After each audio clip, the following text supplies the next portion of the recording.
Assalamualaikum warahmatullahi wabarakatuh. Kali ini saya akan membahas akuntansi keuangan lanjutan untuk joint venture di mana pembukuan tidak dilaksanakan secara terpisah dari anggota.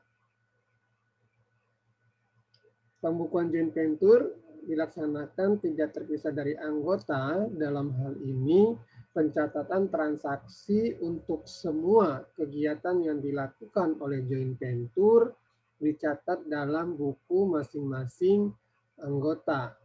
Di buku managing partner dicatat, di buku-buku anggota juga dicatat. Sekarang kita lihat contoh kasusnya. Di sini ada Tuan A, B, dan C sepakat mengadakan kerjasama dalam suatu usaha, joint venture. Penjualan buku-buku novel selama masa liburan musim panas. Adapun ketentuannya sebagai berikut.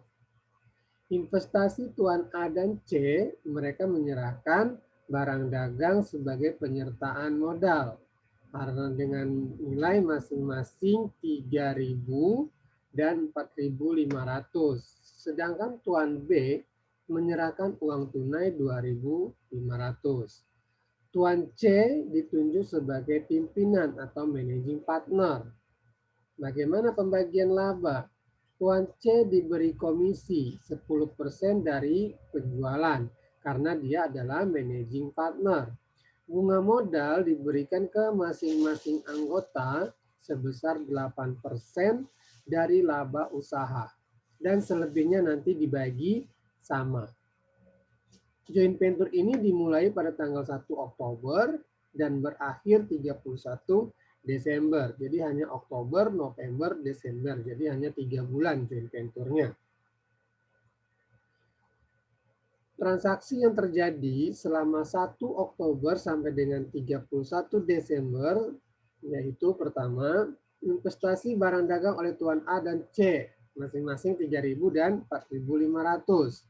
Kemudian investasi uang tunai oleh Tuan B sebesar 2.500 dan dikirim pada managing partner, berarti C ya, managing partnernya tadi.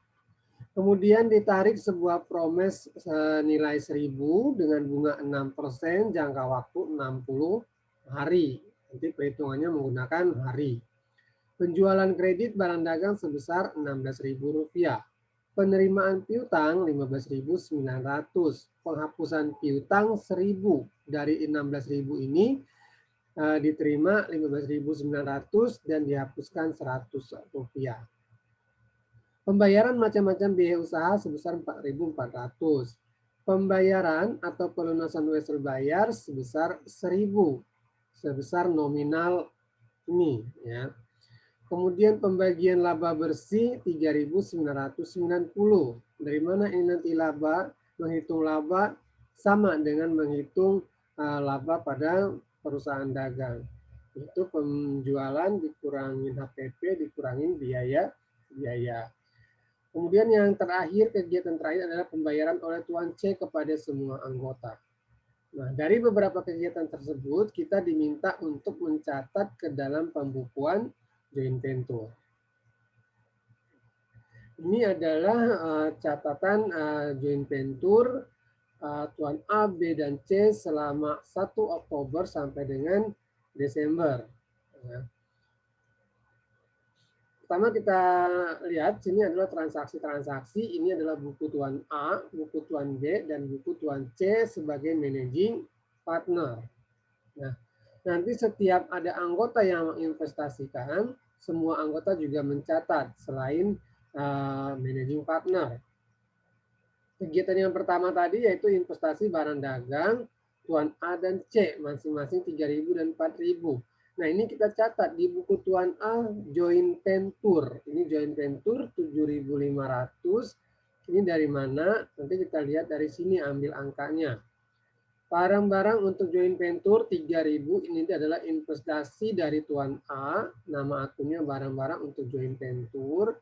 Kemudian Tuan C ini adalah barang yang diinvestasikan oleh Tuan C. Joint venture bertambah di debit 7.500.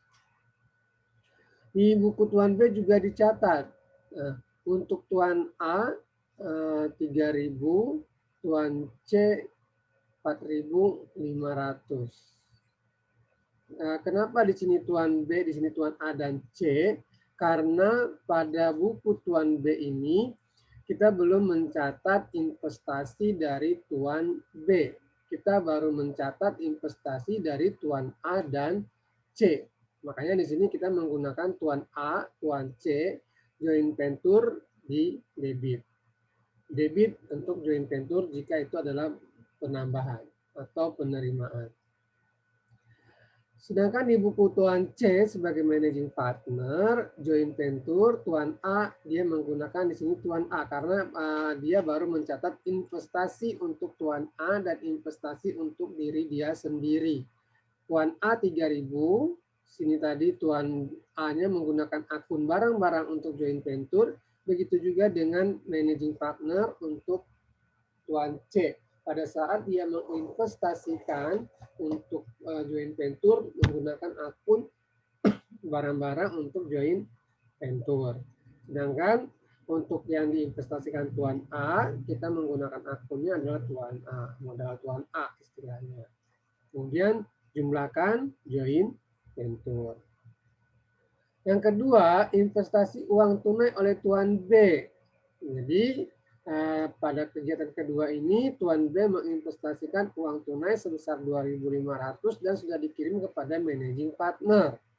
Nah, di buku Tuan A pencatatannya seperti ini. Tuan C, Tuan B. Ya.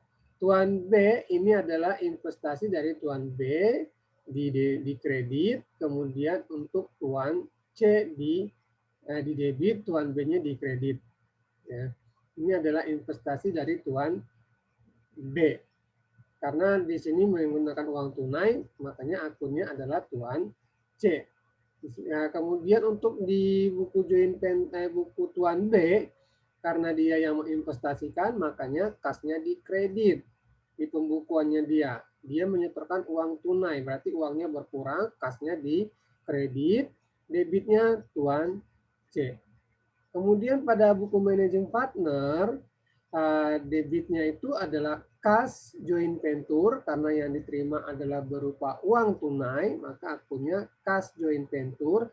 Kalau tadi berupa barang dagang, nama akunnya joint venture, bukan kas. Ya. Kemudian di sini kas joint venture dan Tuan B. Ini adalah modal Tuan B di kredit. Kemudian ada lagi ditarik sebuah promes sebesar Rp1.000 dengan bunga 6% jangka waktu 60 hari. Nah, ini ada bunganya.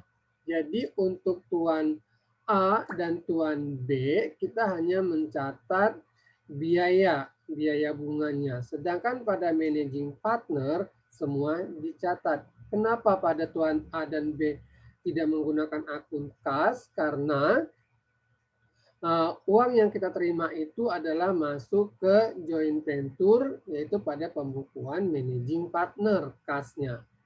Sehingga di sini buku Tuan A mencatat joint venture di debit, Tuan C di kreditnya sebesar 10. Ini joint venture di debit untuk dalam hal ini ada termasuk biaya di debit, tetapi menggunakan nama akun joint venture, bukan biaya promise lagi atau biaya wesel ya. Di sini kita menggunakan akunnya joint venture untuk biaya. Itu juga dengan Tuan B. Sedangkan Tuan C, kas joint venture 990, di joint venture 10 ini adalah biaya bunga. Wesel bayar joint venture ini adalah 1.000. Joint venture di kredit. Ya. Kemudian penjualan kredit 16.000. Tuan C mencatat di Tuan A ini nama akunnya debitnya Tuan C, kreditnya joint venture. Joint venture di kredit untuk penjualan. Joint venture di debit untuk biaya. Kemudian Tuan B juga mencatat Tuan C Debit, kreditnya joint venture 16.000 penjualannya. Kemudian di buku managing partner nama akunnya piutang joint venture pada joint venture karena penjualan dilakukan secara kredit. Ya, untuk di buku managing partner kita menggunakan piutang joint venture, kreditnya joint venture. Joint venture di kredit ini adalah untuk pendapatan atau penjualan. Selanjutnya penerimaan piutang. Dari penjualan kredit ini tadi kita terima piutangnya sebesar 15.900. Di tuan A dan B kita tidak melakukan pencatatan karena tidak ada ini bukan biaya ya atau bukan pendapatan. Tapi ini adalah pelunasan piutang yang mana sudah dicatat pada kegiatan yang keempat ini di tuan A dan tuan B. Di sini hanya penerimaan uang kasnya, jadi hanya masuk ke buku managing partner. Debitnya kas joint venture, kreditnya piutang joint venture. Yang tadinya piutang di debit, sekarang piutang di kredit. Kemudian 100 rupiahnya dihapus ya. Dihapus berarti ini adalah biaya kerugian piutang. Biaya A, B juga mencatat. Joint venture tuan C. Joint venture tuan C. Kemudian pada tuan C joint venture piutang joint venture. Piutangnya yang dihapuskan. Selanjutnya pembayaran macam-macam biaya. Pembayaran macam-macam biaya, joint venture-nya di debit untuk biaya sama dengan yang ini. Biaya kerugian piutang menggunakan akun joint venture di debit. Kemudian pembayaran macam-macam biaya juga joint venture. Kreditnya tuan C karena tuan C ini adalah managing partner. Kemudian di B juga sama, joint venture-nya debit, tuan C-nya kredit. Sedangkan di buku managing partner, joint venture-nya di debit ini adalah untuk biaya kas joint venture. Karena yang mengeluarkan dana untuk membiayai biaya-biaya usaha ini adalah managing partner. Makanya di dalam buku managing partner, kita menggunakan akun joint venture di debit, kas joint venture di kredit. Pembayaran pelunasan wesel. Nah, wesel sekarang kita lakukan pelunasan sebesar nominalnya. Di tuan A dan B juga tidak dicatat karena di sini kita sudah melakukan pencatatan di biayanya. Ya, untuk pembayaran atau pelunasan wesel hanya di buku managing partner. Wesel bayar pada kas joint venture. Nah, kita menggunakan wesel bayar karena kita memang mempunyai di sini ada usaha, di kegiatan yang ketiga wesel bayarnya di kredit, kemudian kita bayar wesel bayar. Setelah semua selesai, pada kegiatan yang ke-9 ini adalah pembagian laba bersih sebesar 3.900. Artinya joint venture ini akan segera berakhir ya. Dari mana angka 3.990 ini? Ya, untuk laba bersih kita cari dulu berapa besar laba dari kegiatan usaha ini. Seperti tadi saya bilang, laba ini sama dengan mencari laba pada perusahaan dagang. Ya. Penjualan dikurangin HPP, dikurangin biaya-biaya. Penjualan kita tadi berapa? 16.000. 16.000 adalah penjualan. HPP, harga pokok penjualan berapa? Nah, yang pada awal 1 Oktober, Tuan A dan C ini menyerahkan barang dagang. Ini adalah HPP-nya senilai 3.000 dan 4.500. Kalau kita jumlahkan menjadi 7.500. 7.500. Penjualan 16.000 dikurangi dengan HPP, dikurangi lagi dengan biaya-biaya. Nah, setelah dikurangi dengan HPP, dikurangi lagi dengan biaya. Kita cari biaya. Ada biaya bunga 10. Ya. Kemudian ada lagi penghapusan piutang, biaya kerugian piutang 100. Kemudian ada lagi pembayaran macam-macam biaya. Kita bisa dilihat dari sini. Ini debit 10, debit lagi 100, debit lagi 440, kemudian dikurangin lagi dengan yang ini tadi, HTP.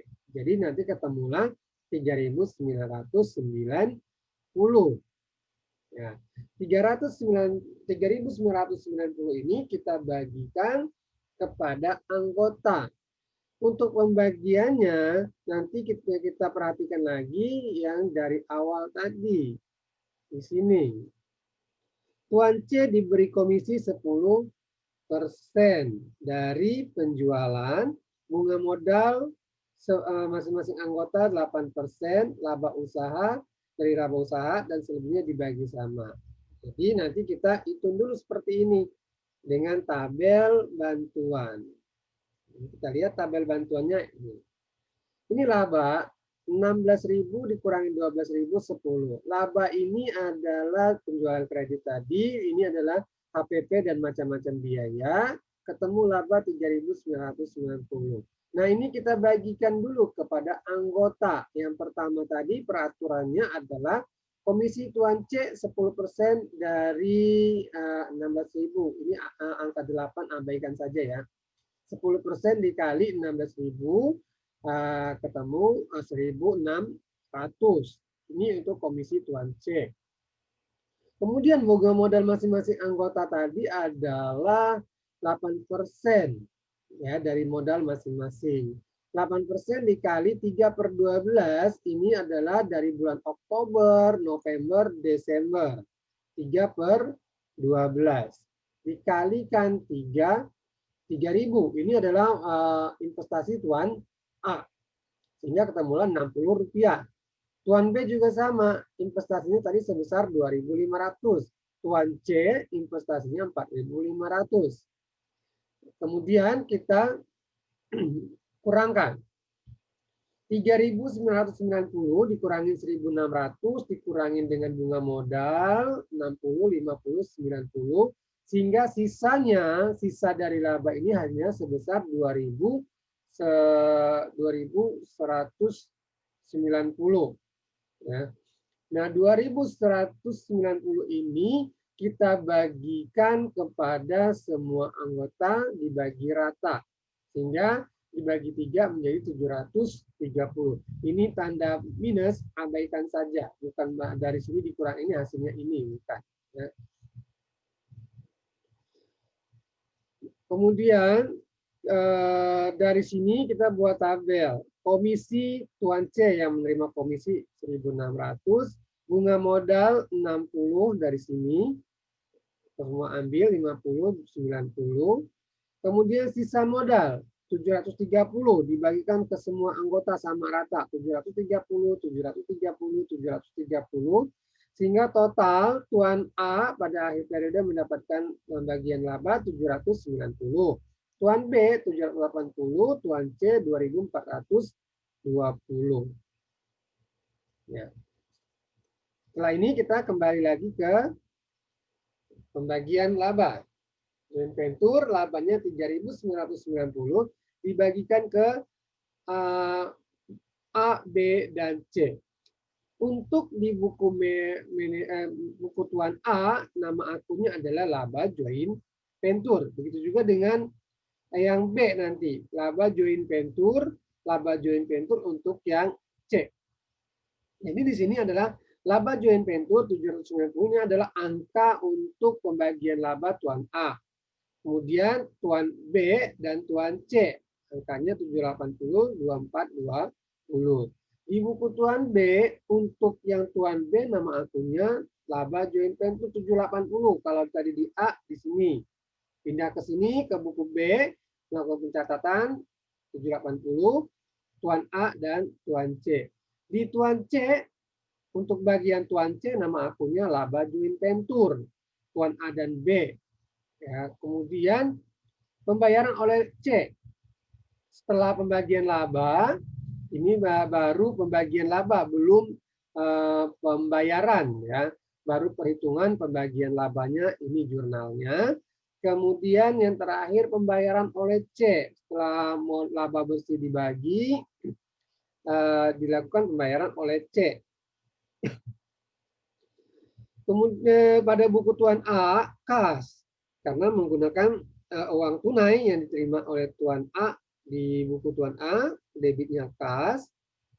Ini 3.790. Ini dari mana? 3.790. Ya. Modal awal dari Tuan A adalah 3.000. Kemudian laba, pembagian laba untuk Tuan A 790. Jadi kas yang diterima adalah 3.790. Tuan B juga sama. Tuan B menginvestasikan uang tunai 2.500. Kemudian pembagian labanya 780. Kita jumlahkan ya. 2.500 untuk Tuan C, modal awalnya, modal B, modal awal Tuan B, ditambah dengan 780, ketemulah 3.280.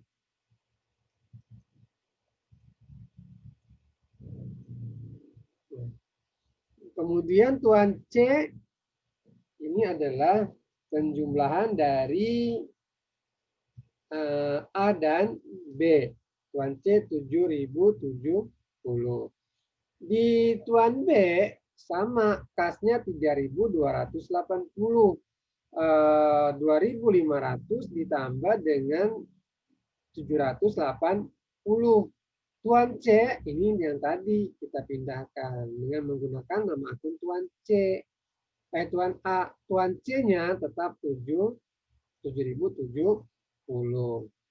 Sedangkan di managing partner pada saat pengembalian kas 6.920 ini sama.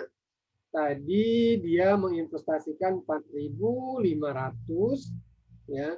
Kemudian ditambah dengan laba joint venture-nya, pembagian laba joint venture ya.